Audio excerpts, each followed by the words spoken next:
మిత్రులకు నమస్కారం. మిత్రులారా, కప్ప బావిలో పొర్లుతూ అదే ప్రపంచం అనుకుంటుంది. కొన్ని మాస్టర్ కప్పలు మాత్రం అన్ని కప్పలకు కూడా ఆ బావే ప్రపంచం అనుకుంటాయి అని అనుకుంటూ ఉంటాయనుకుంటా. ఈ పాస్టర్ కప్ప గారి సందేశం ప్రస్తుతానికైతే ఇక్కడ ఉన్నది చాలా చిన్నది. ముందు వినేసి దాని గురించి మనం చర్చించుకుందాం.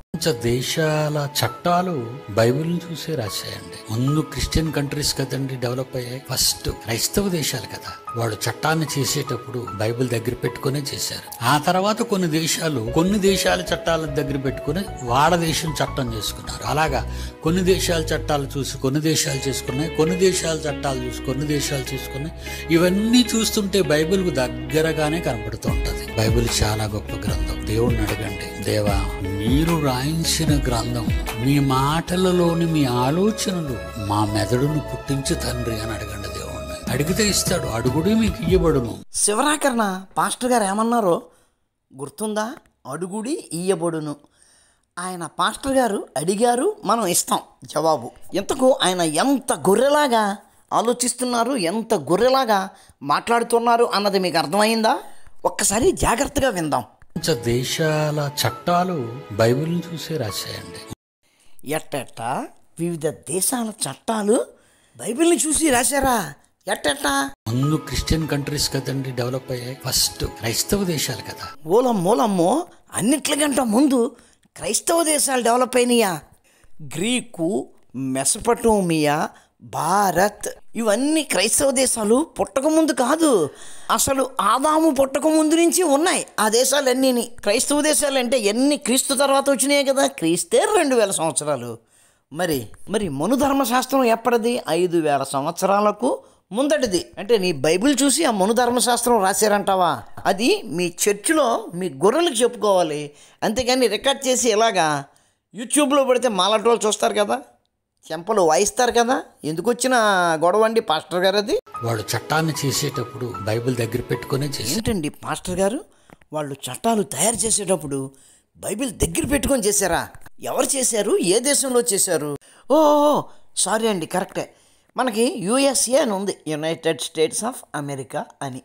ఆ జెండాలో ఎన్ని నక్షత్రాలు అయితే ఉన్నాయో అన్ని రాష్ట్రాలు ఆ యుఎస్ఏలో ఉన్నాయి. అక్కడ ఏ రాష్ట్రానికి ఆ రాష్ట్రం చట్టాలు రాసుకున్నాయి. ఈ అమెరికాలోని రాష్ట్రాలన్నీ కూడా చట్టాలు రాసుకునేటప్పుడు మీరు అన్నట్టుగా బైబిల్ దగ్గర పెట్టుకున్నాయి. బైబిల్లో లోతు గారు అని ఒక ఆయన ఉంటాడు. ఆయనకి 2 కూతుళ్ళు ఉంటే ఇద్దరితోటి కాపురాలు చేసుకుని 2 పిల్లలకి అన్నాడు. ఆయన్ని ఆ పని చేసినందుకు దేవుడు ఆశీర్వదించాడు. ఆ 2 పిల్లలు కూడా 2 జాతులుగా అభివృద్ధి చెందారు. ఆయన కన్నా 2 పిల్లలు కూడా 2 జాతులుగానే అభివృద్ధి చెందారు. అంటే దేవుడి ఆశీర్వాదం వల్లనే కదా. అమెరికాలోని అన్ని రాష్ట్రాలు కూడా తమ చట్టాలను రాసుకునే ముందు బైబిల్ని దగ్గర పెట్టుకుని ఈ వాక్యాన్ని బాగా చదువుకుని ఎవరైతే ఒక ఇంటిలోని కుటుంబ సభ్యుల మధ్య సెక్స్ చేసుకుంటారో వాళ్లకు కఠినమైన శిక్షలు ఉండాలని రకరకాల శిక్షలు విధించాయి. ఒక్కొక్క దగ్గర చిన్న ఫైన్లు, ఒక్కొక్క దగ్గర ఉరి శిక్షల దాకా శిక్షలు ఉన్నాయి. అది రాష్ట్రాన్ని బట్టి అవి మారుతున్నాయి. మీరు అన్నది నిజమేనండి. బైబిల్ని దగ్గర పెట్టుకునే వివిధ రాష్ట్రాలు, వివిధ దేశాలు రాజ్యాంగాలను రాసుకున్నాయి. ఇంకా ఏమంటున్నారు?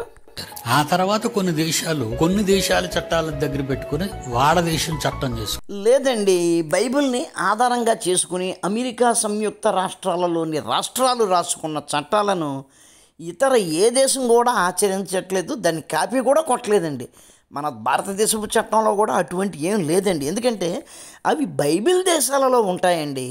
తండ్రి కూతురుతోటి, తల్లి కొడుకుతోటి, అన్న చెల్లితోటి, వదిన మరిదితోటి, ఇవన్నీ బైబిల్ దేశాల్లో ఉంటాయి. భారతదేశంలో ఉండవు, మిగిలిన బైబిలేతర దేశాల్లో ఉండవు. కాబట్టి అటువంటి వాటిని ఏ దేశం కూడా కాపీ కొట్టలేదండి.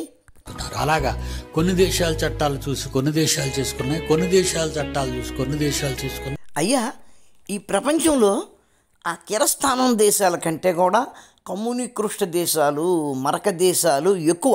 ఈ 2 కలుపుకుంటే ఆ కిరస్థానం దేశాల కంటే ఎక్కువే కదా. ఇవన్నీ చూస్తుంటే బైబిల్కు దగ్గరగానే కనబడుతూ ఉంటుంది. అట్లా భారతదేశపు చట్టాలలో బైబిల్కి దగ్గరగా ఉన్న సెక్షన్లు ఏంటి సార్? ప్రధానంగా తండ్రి భార్యతో పడుకుంటే తండ్రి ఆస్తి మొత్తానికి వారసుడవుతాడు అన్న బైబిల్ సూత్రం భారతదేశపు రాజ్యాంగంలో ఉందా అండి? బైబిల్ చాలా గొప్ప గ్రంథం. అవును, అది కాదని ఆవిడన్నాడు. బైబిల్ చాలా గొప్ప గ్రంథం, కానీ ఎవరికి? పాస్టర్లకు, క్రిస్టియన్లకును. మాకు కాదు బాబయ్య. దేవుణ్ణి అడగండి, దేవా మీరు రాయించిన గ్రంథం, మీ మాటలలోని మీ ఆలోచనలు మా మెదడును పుట్టించు తండ్రి అని అడగండి. దేవుణ్ణి అడిగితే ఇస్తాడు. ఇస్తాడా? ఏమిస్తాడు? ఆయన ఇచ్చింది ఎవడైతే పాటిస్తాడో వాడు జీవితంలో బాగుపడాడు. అడుగుడి మీకు ఇయ్యబడును. ఇయ్యబడునా? ఏమి ఇయ్యబడునండి? బైబిల్ ఆధారంగా లేని రాజ్యాంగం మాత్రమే ఇయ్యబడింది. బైబిల్ ఆధారిత రాజ్యాంగం ఏ దేశానికి ఇవ్వబడలేదు సార్. అమెరికన్ రాజ్యాంగాలన్నీ బైబిల్కి వ్యతిరేకంగా రాసుకున్నారు. కానీ మీకు తెలుసో తెలీదో కానీ ముస్లిం దేశాలు మాత్రం ప్రత్యేకించి రాజ్యాంగాన్ని రాసుకోవండి. వాళ్ళ ఖురాన్నే పాటిస్తూ ఉంటారు. మరి మీ క్రైస్తవ దేశాలు ఏంటండి? మీ బైబిల్ని ఆధారం చేసుకుని రాజ్యాంగాలు రాసినాయి అంటారు. డైరెక్ట్గా బైబిల్నే కదా పాటించాలి. మన బైబిల్లో దేవుడు 2 రాతి పలకల మీద 10 ఆజ్ఞలను ఇచ్చాడు. డైరెక్ట్గా ఈ రోజున ఆ 10 ఆజ్ఞలు పాటించే ఒక్క క్రైస్తవ దేశాన్ని మీరు చూపించినా చాలా సంతోషం అండి.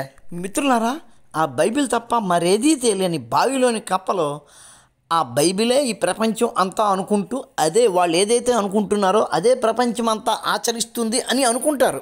దాని పేరైతే నాకు తెలియదు, కానీ అటువంటి ఆలోచన విధానం ఒక మానసిక వ్యాధి. మనకు వచ్చిన ప్రాబ్లం ఏంటంటే వీళ్ళే ప్రజలకు ప్రవచనాలు ఇస్తూ ఉంటారు. ఆ భక్తులు, భక్తులు అనకూడదు, ఆ గొర్రెలు అదే నిజము, అదే ప్రపంచం అంతా జరుగుతుంది అనుకుంటూ ఉంటాయి. అటువంటి ఆలోచన ధోరణి, అటువంటి పద్ధతులు ఈ దేశానికి కాదు, ఈ ప్రపంచానికే ప్రమాదకరం. మిత్రులారా, వీడియో నచ్చితే లైక్ చేయండి, షేర్ చేయండి, మీ కామెంట్ పెట్టండి. మన ఛానల్ని ఇంకా సబ్స్క్రైబ్ చేసి ఉండకపోతే వెంటనే సబ్స్క్రైబ్ చేయండి. ఇటువంటి మాయదారి మాటలను ఎక్కడన్నా కనపడితే కనుక వాటిని మీరు ఎక్స్పోజ్ చేయండి. ఉంటాను. నమస్కారం. మతోన్మాదంపై రామబాణం.